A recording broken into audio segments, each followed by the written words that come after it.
विद्यार्थी मित्रांनो नमस्कार. भगीरथ महाराष्ट्राची भूगोलाची जी बॅच आहे तर त्याला खूप चांगला प्रतिसाद मिळतोय. ही बॅच या पुस्तकावर आधारित आहे. ओल्ड आणि न्यू जे ॲप आहे, तर ओल्ड ॲपला आपलं कंटेंट खूप आपण टाकत आहोत दररोज. तर या पुस्तकावर आधारित आहे. तर ज्यांना आणखीही म्हणजे वेळ गेला नाही, ॲडमिशन चालू आहे, तर त्यांनी या बॅचला ॲडमिशन घ्यायचंय. रेकॉर्डेड बॅच करत असताना तुम्ही अगदी स्पीड वाढवून लेक्चर करू शकता. त्यामुळे लाईव्ह लेक्चर करत असताना जाणारा जो वेळ असतो, म्हणजे जो जुना विद्यार्थी असतो, तर त्याला अ, वेळ जास्त नसतो त्याच्याकडे. त्याला फास्टमध्ये रिव्हिजन हवं असतं. तर रेकॉर्डिंग बॅचमध्ये मग तुम्ही खूप स्पीड वाढून त्या ठिकाणी लेक्चर करू शकता आणि तुमचा वेळ वाचू शकता. पोलीस भरतीच्या विद्यार्थ्यासाठी सुद्धा ही बॅच उपयुक्त आहे. कारण पोलीस भरतीला पण मी पेपर त्याचं विश्लेषण केले तर बरेचसे प्रश्न भूगोलावरती विचारले जातात. तर भूगोलामध्ये मग आज आपल्याला इथे बघायचं तर गोदावरी जी नदी आहे, तर ही नदी नगर जिल्ह्यामध्ये येते आणि नगर जिल्ह्याची जी बॉर्डर बनवते, तर त्याविषयी आपल्याला चर्चा करायची आहे. तर मग गोदावरी नदीचा उगम नगर जिल्हा चं वैशिष्ट्य पण बघायचंय. नगर जिल्ह्याची जे पोलीस भरतीची तयारी करणारे विद्यार्थी आहेत, तर त्यांना फायदा होणार आहे.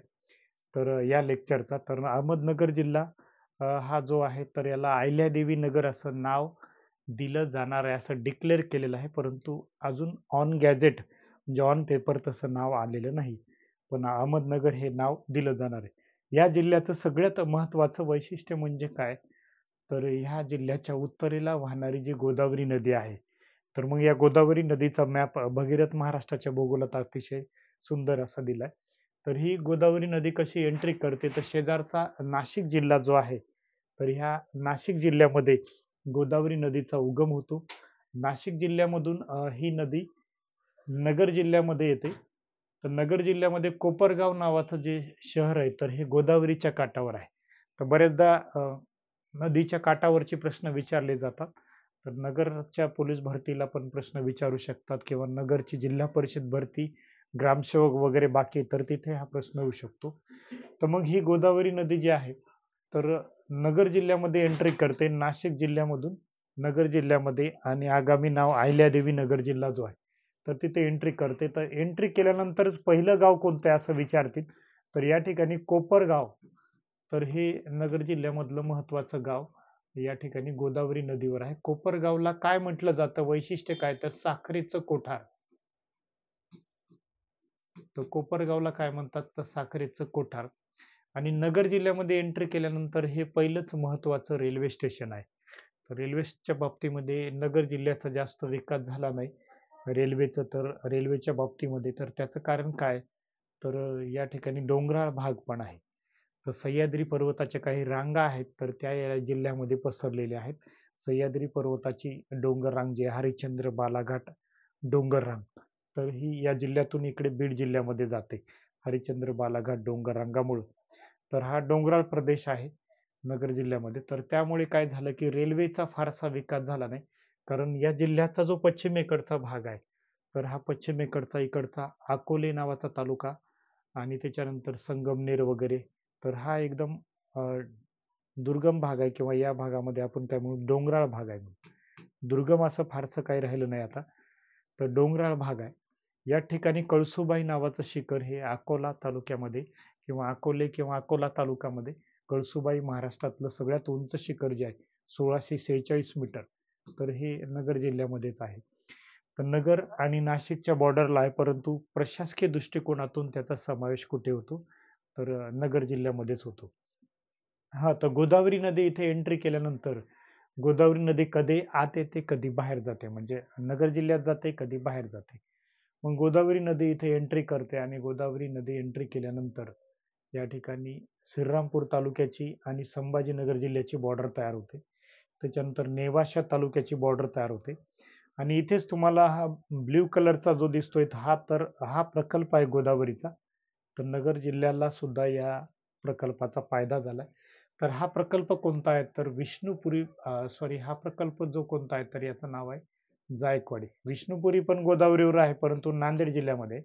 तर हा प्रकल्प जो आहे जायकवाडी प्रकल्प, तर या प्रकल्पाला काय म्हटलं जातं, तर महाराष्ट्रातला सर्वात मोठा बहुउद्देशीय प्रकल्प, मल्टीपर्पज बहुउद्देशीय म्हणजे या ठिकाणी मित्रांनो वीज पण तयार केली जाते आणि शेतीला सिंचन पण केलं जातं, पाणी पुरवठा पण होतो.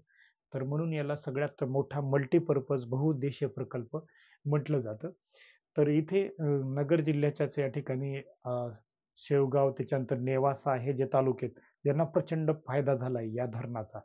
तर या धरणामुळे मोठा असा जलाशय तयार झालाय. तर या जलाशयाचं नाव आहे नाथसागर आणि एकनाथ महाराजांची तिथे समाधी सुद्धा आहे. तर नाथसागर फार मोठा जलाशय तयार झालेला आहे. तर तुम्हाला विचारतील जायकवाडी प्रकल्प कोणत्या जिल्ह्यात आहे? तर हा जिल्हा आहे संभाजीनगर. तर हा जिल्हा आहे संभाजीनगर. संभाजीनगर आणि अहिल्यादेवी नगर म्हणजेच अहमदनगर जिल्हा. तर ह्या दोन्हीची बॉर्डर कोणत्या नदीनं तयार केली? हा पण प्रश्न विचारला जाऊ शकतो.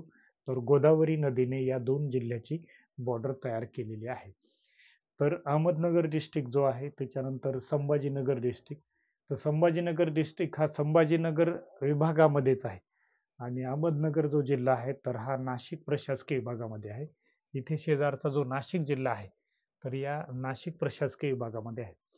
तर नगर जिल्ह्याचं वैशिष्ट्य काय? तर सगळ्यात मोठा तर आहे, मोठा म्हणजेच 17,048 चौरस किलोमीटर एवढं प्रचंड क्षेत्रफळ आहे आणि दोन महाराष्ट्रातल्या महत्वाच्या नद्या ज्या आहेत, तर गोदावरी ही या जिल्ह्याच्या उत्तरेकडून गेलेली आहे, तर भीमा ही जिल्ह्याच्या दक्षिणेकडून गेलेली आहे.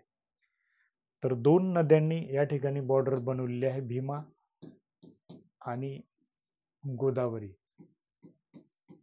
तर दोन्ही खोऱ्यामध्ये हा नगर जिल्हा आहे. तर अहमदनगर जिल्हा दोन्ही खोऱ्यामध्ये आहे. उत्तरेकडे गोदावरीचं खोरं आहे आणि दक्षिणेकडे भीमा नदीचं खोरं आहे. दक्षिणेचं जर स्ट्रक्चर बघितलं तुम्ही तर भीमाला घोड नावाची नदी मिळते. तर इथे भीमा नदी आहे, भीमाला मिळते घोड आणि घोडला मिळते या ठिकाणी कुकडी. घोडला मिळते कुकडी.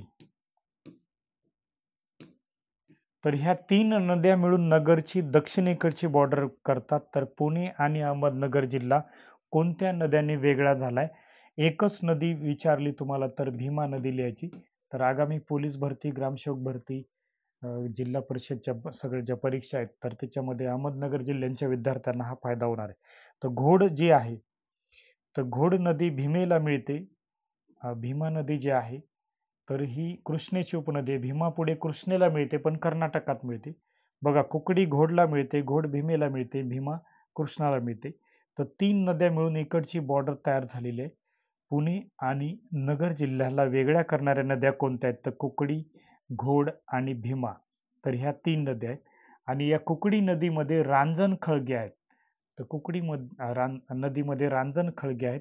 रांजण खळगे कोणत्या तालुक्यात आहेत असं विचारतील तर पारनेर नावाचा तालुका आहे.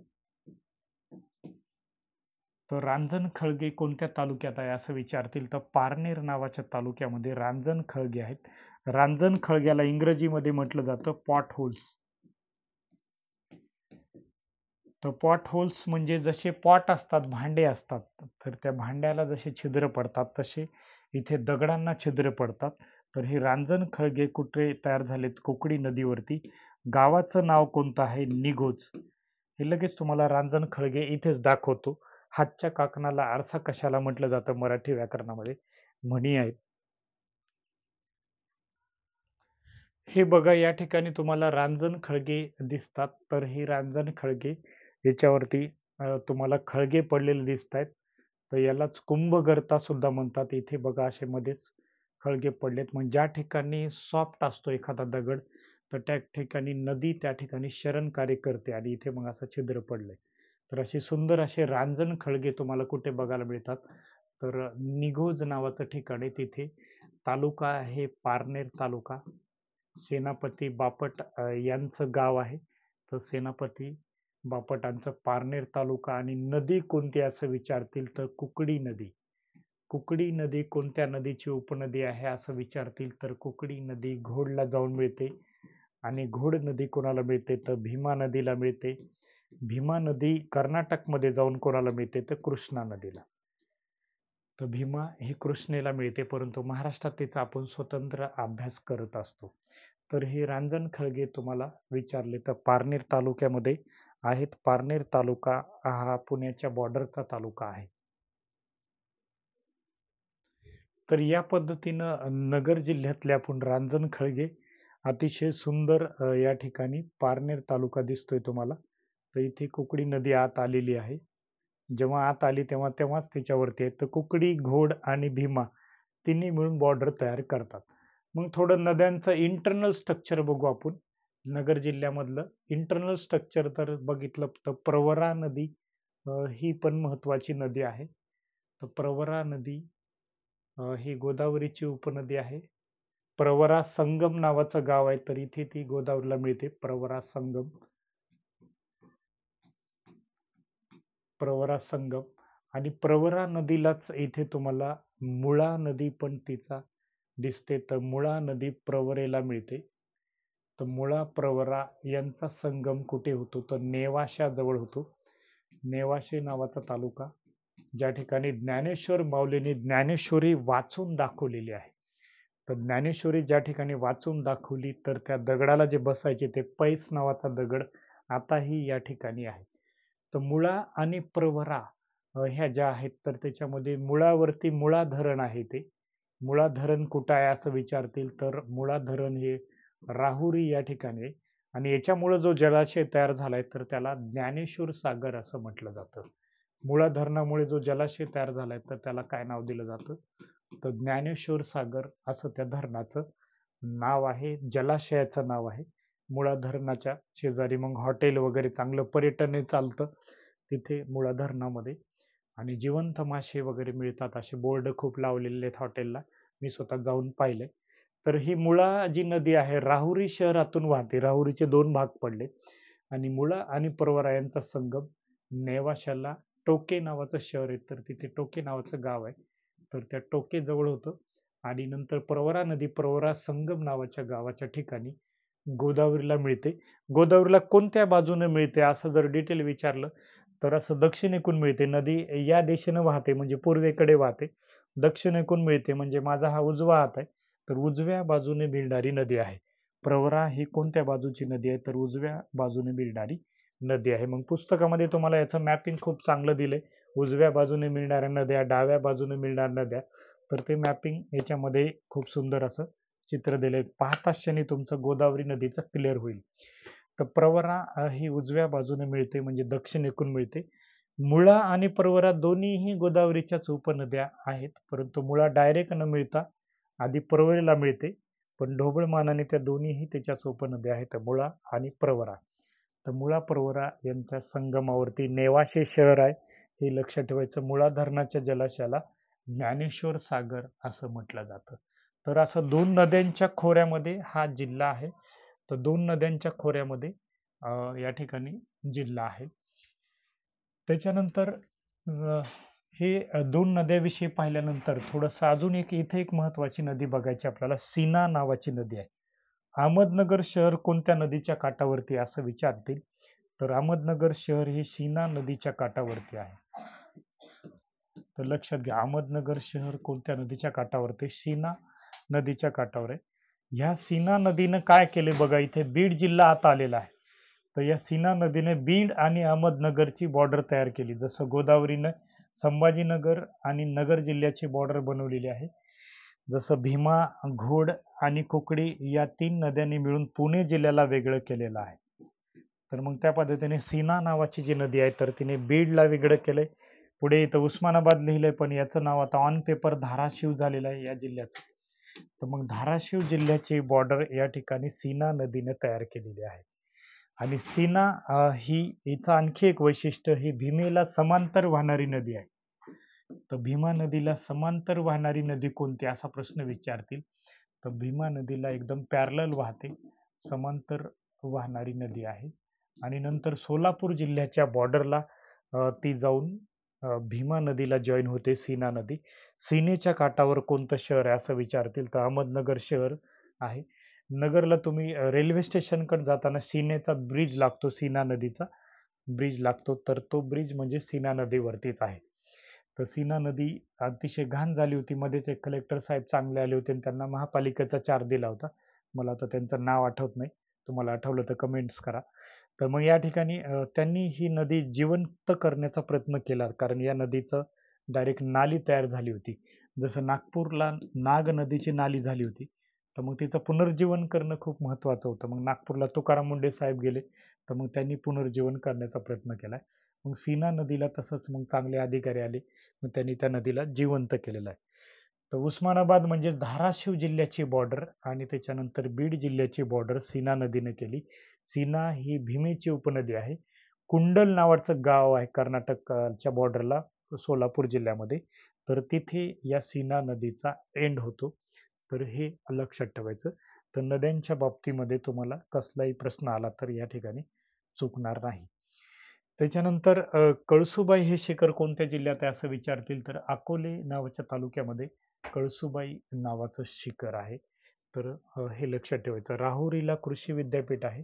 महाराष्ट्रामध्ये किती कृषी विद्यापीठ आहेत तर 4 कृषी विद्यापीठ आहेत. त्याच्यामध्ये राहुरीला कोणतं कृषी विद्यापीठ आहे?